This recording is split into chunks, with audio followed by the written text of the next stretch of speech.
सभी का स्वागत है मेरे इस यूट्यूब चैनल पर जिसका नाम है मिस्टर मैक। और आज की जो वीडियो है वो सभी स्टूडेंट्स के लिए जिनके पास बिजनेस मैथ स्टैट्स की जो है आपके पास बुक होगी।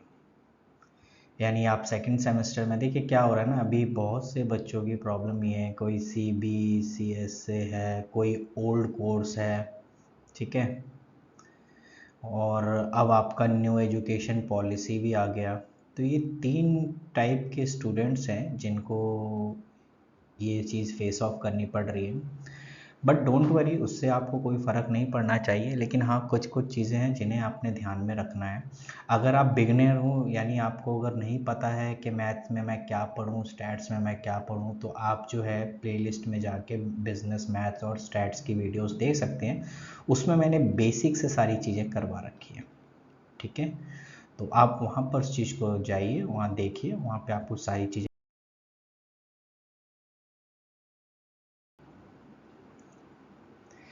तो आपको करना क्या है, आपको जो मेन टॉपिक हैं, जैसे आपको पता ही होना चाहिए, जो SOL की बुक है, ये भी आपके SOL की बुक है। अगर आप चेक करना चाहते हो तो आप अपनी बुक में चेक कर सकते हैं। ये SOL की प्रॉपर बुक है जिसमें से मैं आपको कुछ क्वेश्चन समझा रहा हूँ। और अगर आप उस क्वेश्चन को समझ जाते हैं तो यकीन मानिए कुछ क्वेश्चन तो सेम ही उठ के आ जाते हैं SOL की बुक से, ठीक है। हम उन्हें पढ़ते नहीं, हम क्या करते हैं 10 ईयर के क्वेश्चन लगाने शुरू कर देते हैं, और तो जो कि ये गलत हो जाता है। तो आपको कम से कम बुक के भी क्वेश्चंस लगाने ज़रूरी हैं। तो उसी को ध्यान में रखते हुए, जिन्हें सारे टीचर्स इग्नोर कर देते हैं, जिन्हें लगता है कि नहीं नहीं हम कुछ प्रैक्टिस करने चाहते हैं, तो उसी चीज़ को मैं यहाँ पर आपको SOL की बुक से इसको सॉल्व कर रहा हूँ। और जैसा कि अगर मैं इतनी मेहनत कर रहा हूँ तो आपका भी एक रिस्पॉन्सिबिलिटी फ़र्ज़ बनता है कि आप जो है मेरे चैनल को सब्सक्राइब करो, ताकि और अच्छे से ग्रो हो सके, तो मैं और अच्छे तरीके से आपको समझा सकूं। आजकल डिजिटल का ज़माना है, और डिजिटल के ज़माने के लिए कहीं ना कहीं आपको लगना चाहिए कि हमारे पास सोर्स भी होने चाहिए, ठीक है। तो देखिए, सबसे पहला चीज़ आपको पढ़ना जहाँ से है वो है एप्लीकेशन ऑफ मैट्रिक्सेस।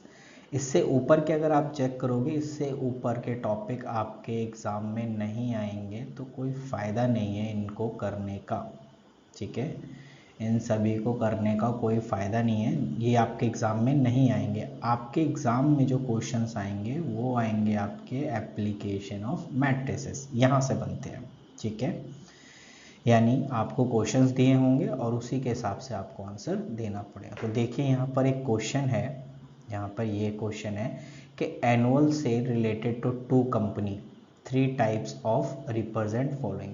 अभी देखिए हमारे पास 3 टाइप के आइटम हैं, और कंपनी फर्स्ट है और सेकंड है। ये क्वेश्चन में बनाया है, आपको बनाने की ज़रूरत नहीं है, मैं आपको आगे बताऊंगा कि कैसे मैट्रिक्स बनाई जाती है, ठीक है। और अगर आपको बेसिक सीखना है तो कहीं ना कहीं आप प्लेलिस्ट में जाके पहले बेसिक को कंप्लीट कर लीजिए, कोई दिक्कत नहीं। फिर आप जो है ये वीडियोस देखना, कहीं जा नहीं रहा, ये सेव रहेगा, ठीक है।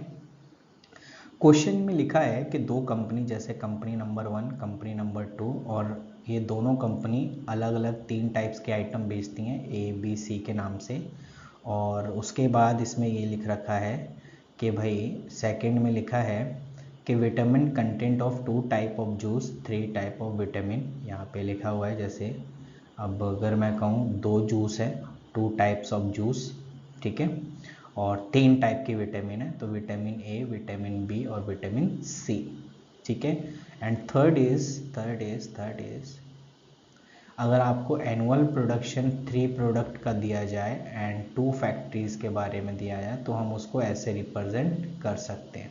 तो पता है ये क्या है, एक्चुअली में ये बता रखा है कि अगर कभी भी आपको वर्ड प्रॉब्लम से, आपको प्रॉपर पूरी स्टेटमेंट दी होगी और उससे अगर आपको वर्ड प्रॉब्लम बनाना है, तो आप कैसे बनाओगे मैट्रिक्स, यानी कि वर्ड प्रॉब्लम से मैट्रिक्स को बनाना, मैट्रिक्स को जो ये बना हुआ है इसको कैसे बनाएंगे।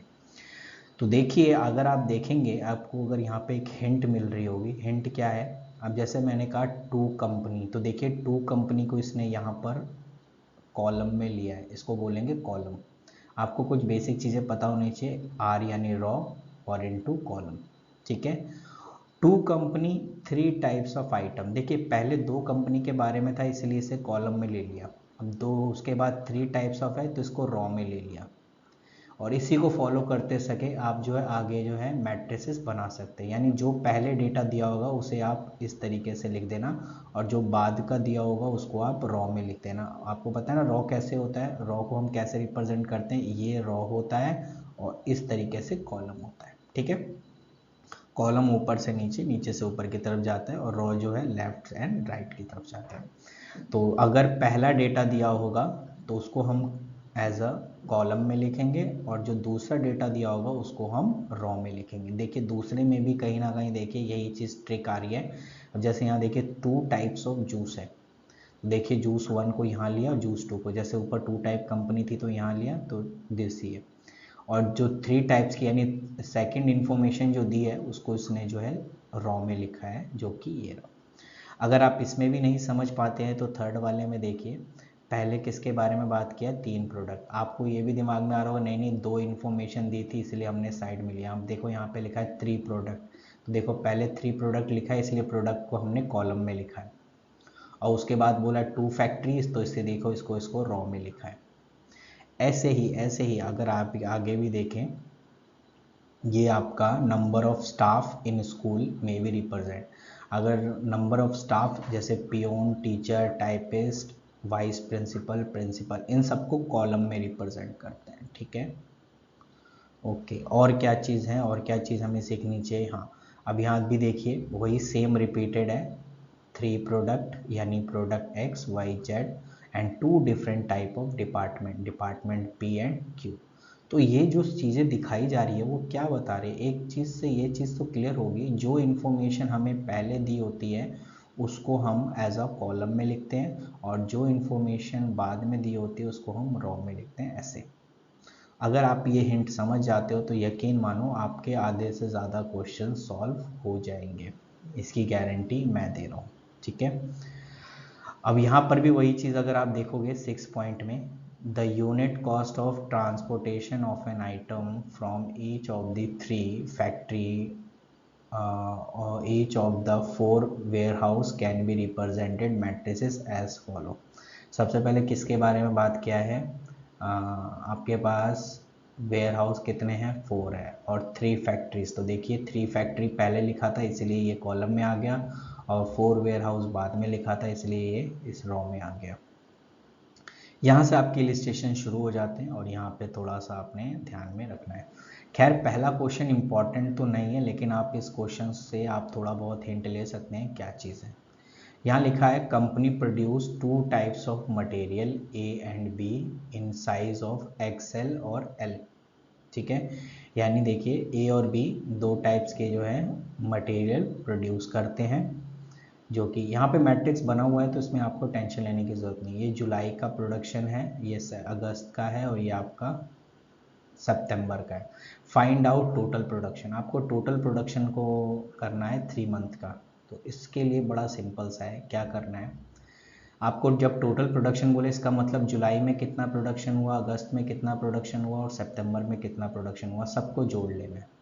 कैसे जोड़ना है, अब ये देखिए 30 कैसे आया होगा, आई मीन सबके रिगार्डिंग हम जोड़ेंगे। तो देखिए इसने जो है पहले जुलाई के सारे एलिमेंट ले लिए 20, 30, 20, 20 और 16, और उसके बाद अगस्त के सारे ले लिए इसने 24, 22, 16 और 24, और सितंबर के भी ले लिए 26, 18 और 14 और 10। अब इनको जोड़ना कैसे है, देखिए ये 80 कैसे आया, 80 कैसे आया मैं यहाँ पे बता देता हूँ आपको 80 कैसे आया। इसका 30 लिया 30, प्लस इसका 24 लिया प्लस 24, और इसका 26 लिया प्लस 26। अगर आप इन सबको जोड़ोगे तो 80 बनेगा। ऐसे ही अगर मुझे ये डेटा चाहिए तो इधर की सारी चीज़ों को जोड़ करके 20 प्लस 22 प्लस 18 जोड़ दिया तो 60 आ गया। अगर मुझे इधर की वैल्यू चाहिए तो इधर वाले सभी को जोड़ेंगे एक ही साथ और 50 आ जाएगा। देखिए 20 और 16 36, 36 और 14 50। और अगर मुझे ये 50 की वैल्यू चाहिए तो इसका भी वही सॉल्यूशन है, 16 में 24 जोड़ेंगे 40, 40 में 10 जोड़ेंगे तो 50। इस तरीके से आपका आंसर आ जाएगा। तो आई होप आपको ये चीज़ें क्लियर हुई होंगी जो मैं आपको बताने जा रहा हूँ, ठीक है ना। तो ये आप आराम से कर लेंगे, इसमें कोई आपको ज़्यादा प्रॉब्लम नहीं आएगी। क्वेश्चंस कुछ ऐसे हैं जिन्हें हमें थोड़ा सा समझना ज़रूरी है, बिना उसके आप इस चीज़ को कर भी नहीं सकते। ये प्लस की चीज़ें थी जो मैंने आपको समझाया। अगली क्लास में मैं आपको प्रोडक्ट मेथड के रिगार्डिंग बात करूँगा, प्रोडक्ट मेथड। और मैंने आपको बार बार कह रहा हूँ, आप मेरी प्रीवियस वीडियो देखिए, उसमें मैंने ग्रामर रूल वगैरह सब समझाया है, ग्रामर रूल के बारे में। तो प्लीज़ आप पहले वो वीडियो ज़रूर देखें, फिर उसके बाद ये क्वेश्चंस को देखें, आपकी बहुत हेल्प होगी, ठीक है। और अगर आप नए हैं तो भाई चैनल को सब्सक्राइब करना तो ना भूलें, ताकि आपको और भी वीडियोस मिल सके, ताकि आप उसे अच्छे से प्रैक्टिस करके आप जो है एग्ज़ाम में बिना डर के आप बैठ सकते हैं। और चैनल को सब्सक्राइब करना ना भूलें।